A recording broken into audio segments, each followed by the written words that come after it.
Hello everyone, I'm Yuhao Jiang. It's an honor for me to be present here at Black Hat. Today, my colleague Ziming and I will be presenting Dark Corners, how a failed patch left VMware ESXi VM escape open for 2 years. This research was a collaborative effort between myself, Xinlei, and Ziming. First, let me introduce who we are. We are security researchers at Group Lightyear Security Lab, and we have successfully escaped from virtual machines many times. And also, we won the Pony Awards in 2023. Next, here's our roadmap. We will start with a brief introduction to ESXi, and our ESXi escape consists of 2 main components. First, escaping from the virtual machine. And second, escaping the ESXi sandbox. Finally, we will conclude with a demo video. So let's get started with the introduction.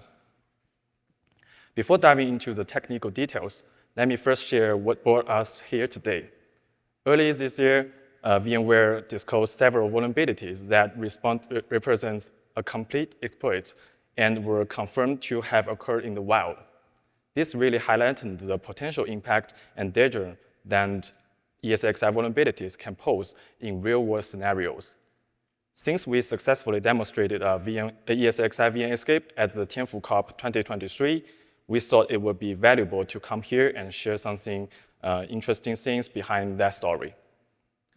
Now let's take a look at the ESXi's architecture. As a virtualization platform, it's pretty much the same as VMware Workstation. However, the underlying host OS is replaced with VM kernel, which is a specialized hypervisor kernel.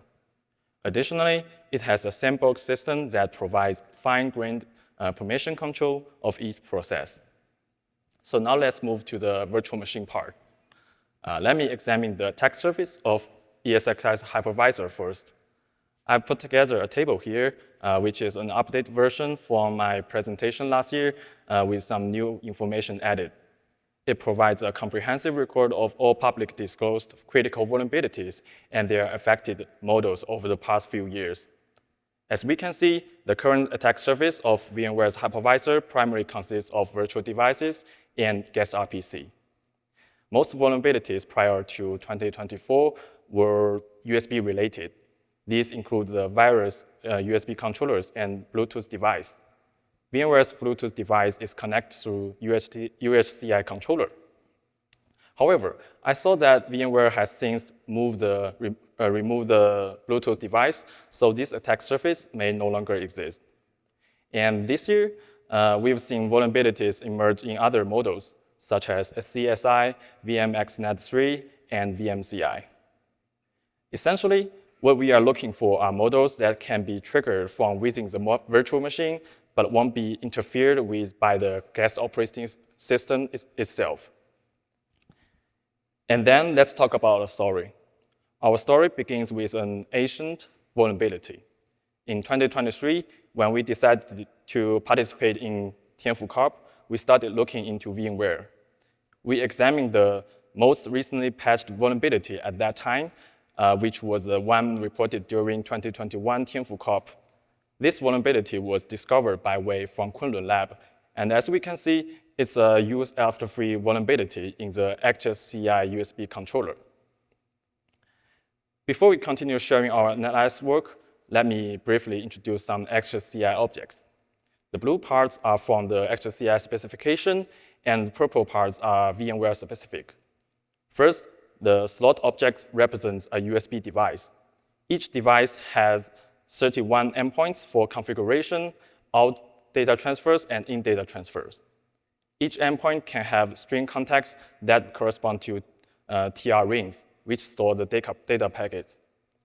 Now, the purple parts, these are VMware's objects. The pipe manages the endpoint's data transmission, and the URB represents the data packets being processed.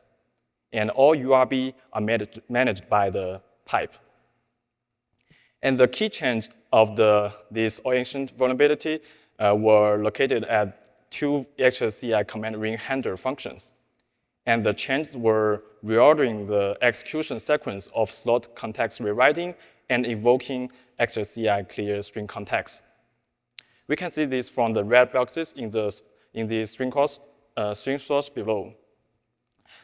This means that in the older version, we can modify the slot context before executing ESXi clear string context. So what can we do with it? Let's take a look at ESXi clear string context. It executes ESXi delete string context, and it's sequentially executes ESXi fetch pipe and ESXi clean pipe. In ESXi clean pipe, we can see it first checks whether a pipe exists in the temporary endpoint variable, and if it exists, it will execute cancel pipe, which frees all URBs managed by the pipe. But this also means if ESXi fetch pipe fails, cancel pipe won't be executed at all. So what can we do in ESXi fetch pipe? We can see that it reads content from the slot content, then performs a check. If the check fails, it directly returns 0.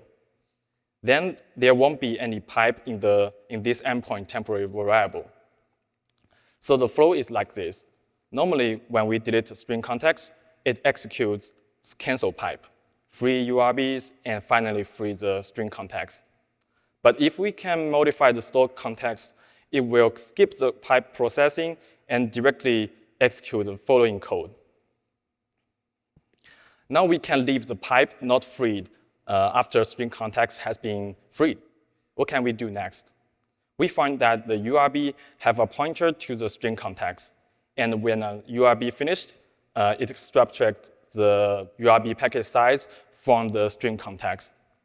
Since we can skip pipe processing when deleting string context, the URB and pipe remain.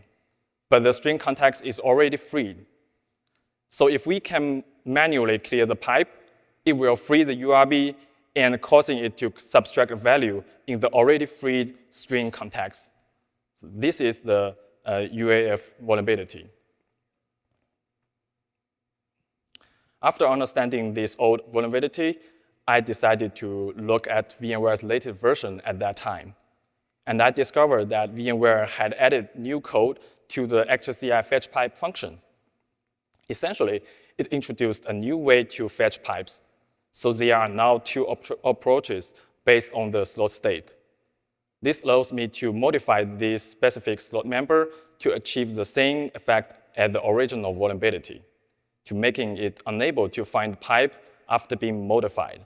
So it doesn't process the pipe at all. So the flow works like this, but due to the time constraints, I won't go into details here. Yes, so we find a new vulnerability, right? This looks pretty exciting.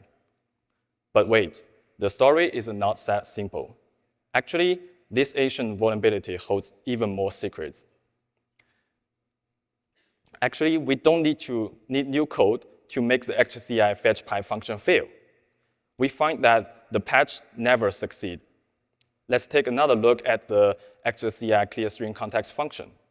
It actually has an EPID parameter to specify the endpoint. From our earlier introduction to ESXi objects, we know that each endpoint has its corresponding string context array. This means that the ESXi clear string context only deletes the string context of a specific endpoint. But the content of the entire slot has already been modified by us. So we can modify the slot content, then clear the string context of an endpoint, and next we can execute a disable slot command to clear all endpoint string context, and we can trigger the UAF. So it's never been successfully patched. Now let's go to the exploit part. Let's take a closer look at this UAF vulnerability.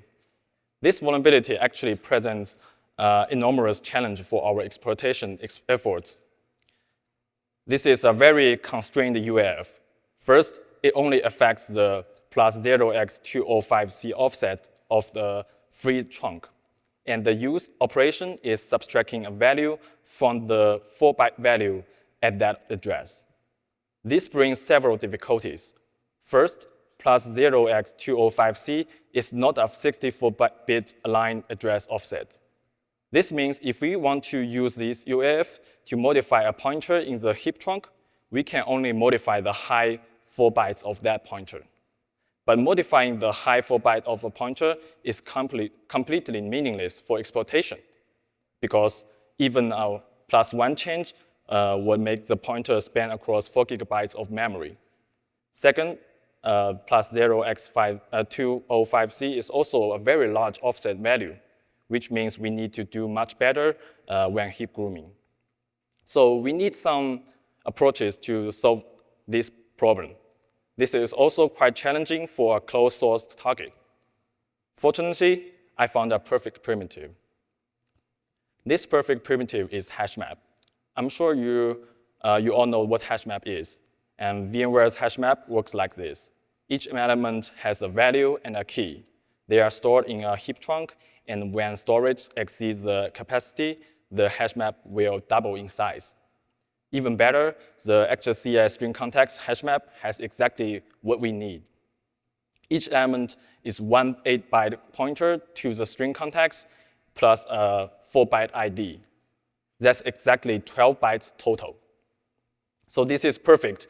Our UF now can modify the second element where the pointer starts at offset plus C. Now we can modify the low 4 bytes of this string context pointer. With this primitive, our constrained UAF suddenly has enormous potential. We can make this pointer point to a fake string context that we can control. Next, let's look at what other primitives we have at our disposal. The first one is URB. This is an object we shared about last year, and we use it to develop a completely new set of exploitation primitives. It's very powerful. We can arbitrarily control its size, allocate, or free it. And it has a data array with a length member that manages the array's length. And it also has many pointers, making it extremely useful in various aspects. Here, I'd also like to share something we didn't discover last year. We find that the VMware USB arbitrator program in VMware's Linux version hasn't had its symbols stripped. So we can obtain many USB-related symbols, such as the symbol of URB. This has been very helpful for our ongoing research. The second set of primitives are MOB, Surface, and GMR. They are all belonging to VMware's SVGA model, which is the graphics model.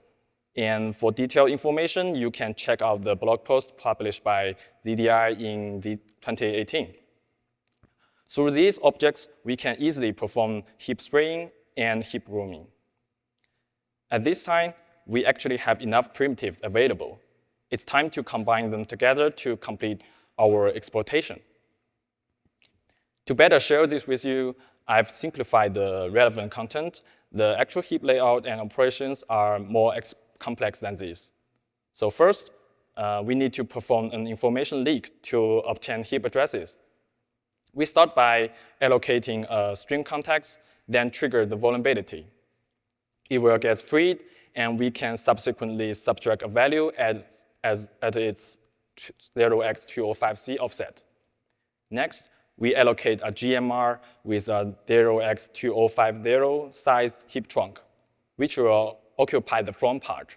At this point, our capability becomes modifying the value at offset plus 0xc of the subsequent heap trunk. We can then allocate a URB right after GMR, and the URB's actual length field happens to be located exactly at the plus 0xc position. Perfect. Now, when we trigger the use operation in our UAF, we can subtract the URB's actual length downward to a large value, allowing us to perform out-of-bounds reads of the content after URB. If we prearrange content that contains heap addresses in the memory region behind this setup, we can successfully leak those addresses. After obtaining heap addresses, we can start forging various objects. In this exploitation, since we are using the string context HashMap as our primitive, we need to forge a string context. we can place a string context in the subsequent memory, then trigger the vulnerability. Similarly, we only free the string context and then use the hash map to occupy the appropriate position. When we trigger the use operation of UAF, the original pointer will get subtracted by a value, ultimately pointing to our fake string context. Although we can't directly do much with this fake string context, we can use XCI clear string context function to free it. At this point, it's still part of URB's heap trunk. So we can achieve heap overlapping capability. Since ESXi uses glibc to manage heap, this heap overlapping capability is quite powerful. Finally, we can move on to the control flow hijacking step. We now have heap addresses and heap overlapping capability. The next step is to find a place where we can call function pointers. We discovered that the function that subtracts the URB size from the string context is actually a function pointer in the vUSB device object that exists in the URB. Therefore, we can forge the URB's vUSB device object to achieve arbitrary address call. At this point, we've actually completed the virtual machine escape. However, to execute the subsequent Sandbox escape, we need the ability to execute arbitrary shellcode. The method to execute shellcode is to find gadget to perform stack migration, then use ROP to create executable memory, copying the shellcode and execute it. So I've concluded our story about ESXi VM escape. Now let's review the security behind all of this. We discovered that CVE 2021-22050 was never correctly patched. We reported this issue in 2023, and it received a new CVE, CVE 2024-22252. However, nobody has pointed out that these two vulnerabilities are actually the same. We also VMware's announcement about the vulnerabilities being exploited in the wild early this year, which demonstrates the real value of ESXi escapes. But on the other hand, a vulnerability from 2021 wasn't truly fixed until 2024. This phenomenon deserved reflection. I think there are several reasons. First, and most importantly, VMware's bounty program is significantly lower than the actual value of these vulnerabilities. This leads to fewer people being willing to report critical vulnerabilities to VMware. And more security researchers choose to use these vulnerabilities for security competitions like Tianfu Cup and Pong2On. But these once-a-year competitions inevitably extend the lifespan of vulnerabilities. Alternatively, more exploits might be used in the wild rather than being disclosed through security competitions. Second, VMware is the cold source software with higher barriers to entry, resulting in very few researchers studying VMware. This leads to our third point. The community lacks VMware-related technical sharing. This is also our motivation for sharing VMware escapes at Black Hat for these 2 years. The next part is how to escape ESXi's Sandbox. I will leave the following time to my colleague Ziming.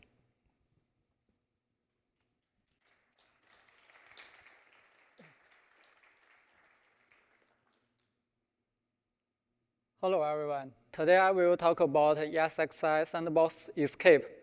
After VM escape, we can run code on the host system, but the VMX process is still inside the sandbox. It means we can do many things, like turn on SSH, turn off the firewall. To get full control of the host, we must escape the sandbox. First, let me explain how the sandbox works. ESXi system has only one user, root user. It uses security domains to limit process access to fields, networks. In the shell, we can use this command to see the sandbox rules. ESXi has over 100 sandbox domains. Each process runs in one. When a virtual machine starts, ESXi creates a new sandbox domain for the VMX process. We focus on it. Looking at the rules, we can see restrictions on syscall. Some rules are easy to understand, like LCTL sys, open sys, but some, like VMX sys, we need to know what they mean. In order to know which syscalls can be used, we must look at the Vim kernel. The Vim kernel binary with symbols can be extracted from this field in the system. We can locate this field using the find command. After checking the kernel code, we learn Vim kernel has 3 syscall tables. The table used depends on the syscall number. If the number is less than 400, it uses Linux syscall table. For example, open, read, write, same as Linux. And Vim kernel add over 700 new syscalls, just like in the picture. It seems like a larger attack surface, but not all syscalls are allowed in the sandbox. Sandbox restrictions on syscall are mainly in this function. It does 2 checks. First, check enforcement level. Like say Linux, each domain has a level, enforcing, permissive, disabled. If the level is 0, disabled, the function directly returns success. And if the level is enforcing, then check access mask. Each domain has an access mask, a number that shows what it can do. Vim kernel defines many access class types, like generic sys, VMX sys. Each bit in access mask means one class. And each syscall belongs to a access class. For example, if a domain has both generic sys and VMX sys permissions, access mask would be 3. And this function is a syscall function. It belongs to generic sys, so it's allowed. If we can list every syscall's access class, we know which syscalls we can use. Next, I will talk about how to switch to another sandbox domain. There are 2 ways. First, by adding security DOM to the parameters in this syscall. This parameter can be an int, its domain index, or string, domain name. If you want to test your program in a sandbox domain, there's an easy way, just adding this to the command line. Can we escape the sandbox this way?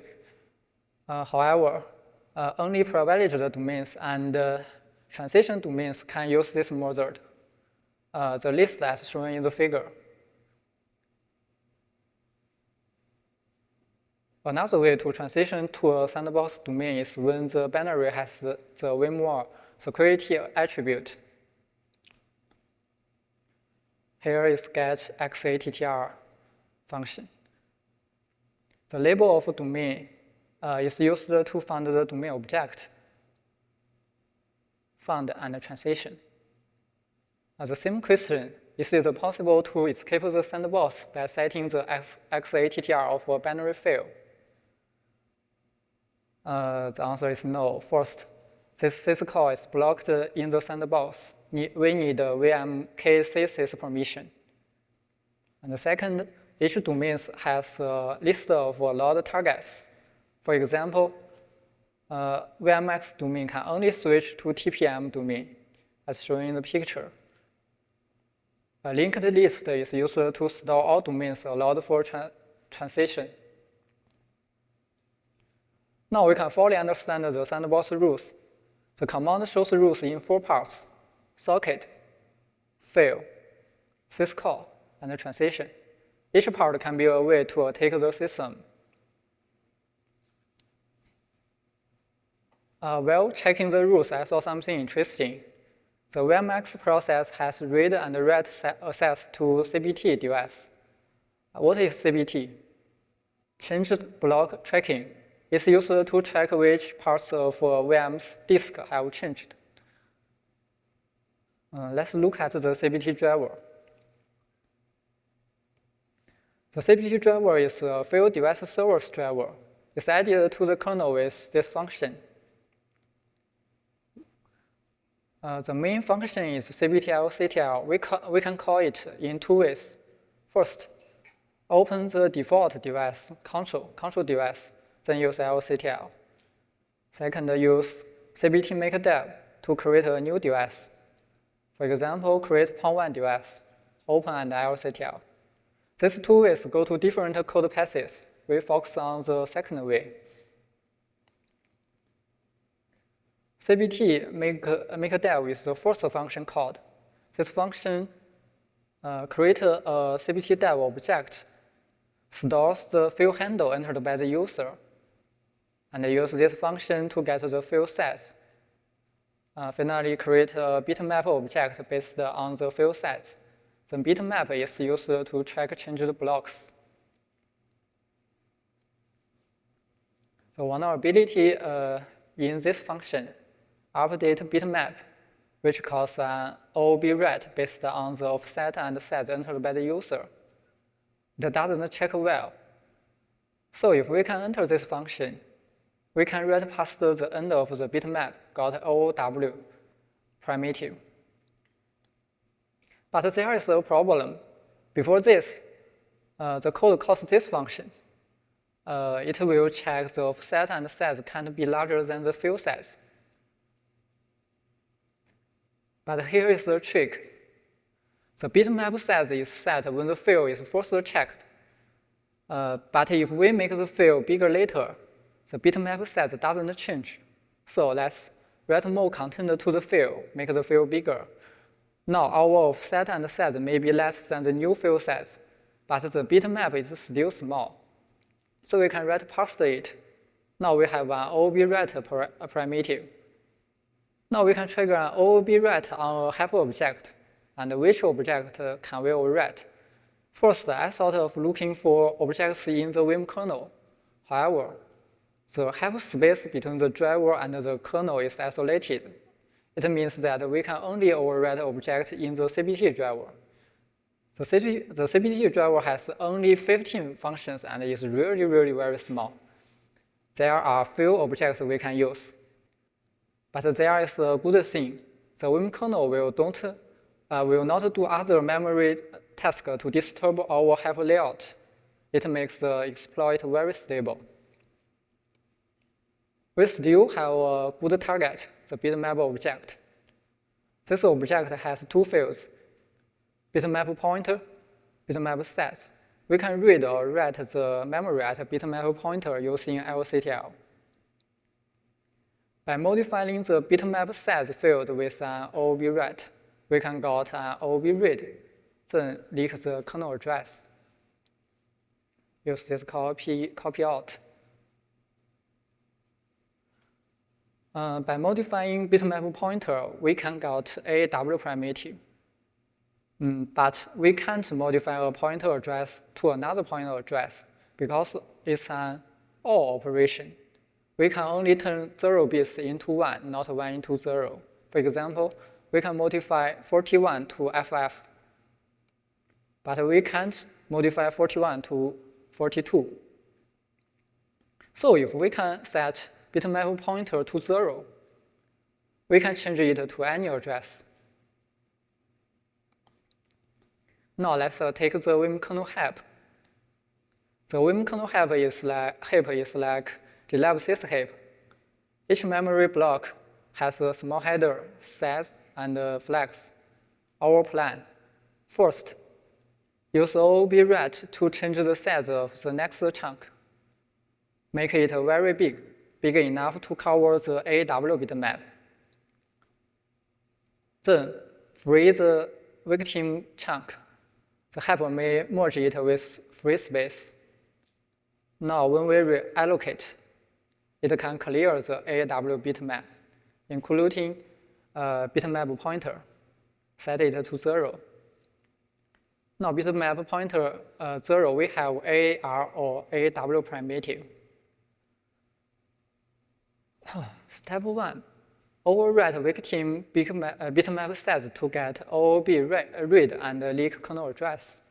Step 2, overwrite victim chunk sets and then release the chunk to control the bitmap pointer to get AW primitive. Step 3, use AW primitive to modify syscall mask table and call this function. It's a syscall function to close the sandbox. Okay. I explained how the ESXi sandbox works and found a bug in the CVT driver, CVE 2024-22254, and use OOB write and heap tricks to escape the sandbox and got full control. It shows that even small drivers can be dangerous. Hope more researchers will focus on VM kernel security. Next is demo time. Okay, so we will conclude our presentation with a demo video. And this video is recorded before the Tianfu Cup 2023.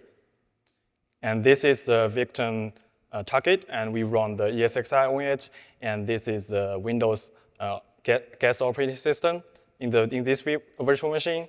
And we assume that we have already controlled this guest virtual machine. And so we downloaded the exploits, and then we will execute it. This is our exploitation.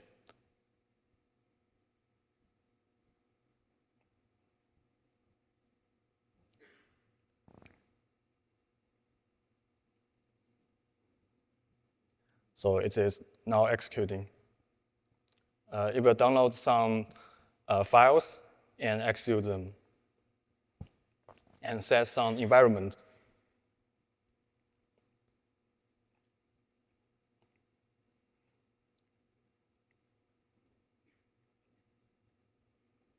Now it's worked. And then we use the cable to connect to our attack target. We use it to connect the ESXi, and we reserved a shell, and yes, we pointed. So we can control the ESXi with the root primitive. Root privilege. Yes, so this is our demo. And thank you for listening. And do you have any questions? And if you have questions, you can also later to the rep room. Yes, sure, can you?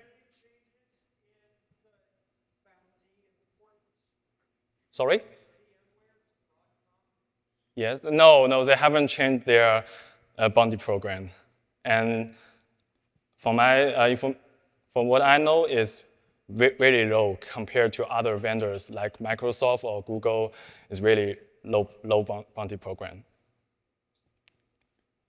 Do the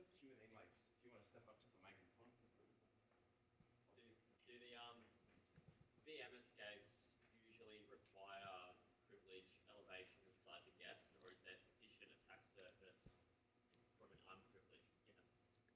Yes, actually, most of the VM escapes needs a root privilege in the guest system because the attack surface of VM escape are the virtual device, and we also, normally we need root privilege to communicate with these hardware devices, although it is a virtual device.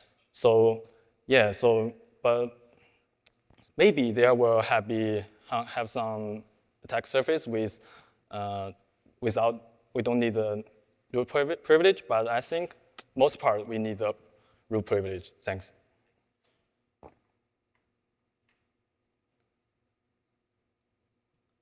Is there any other questions?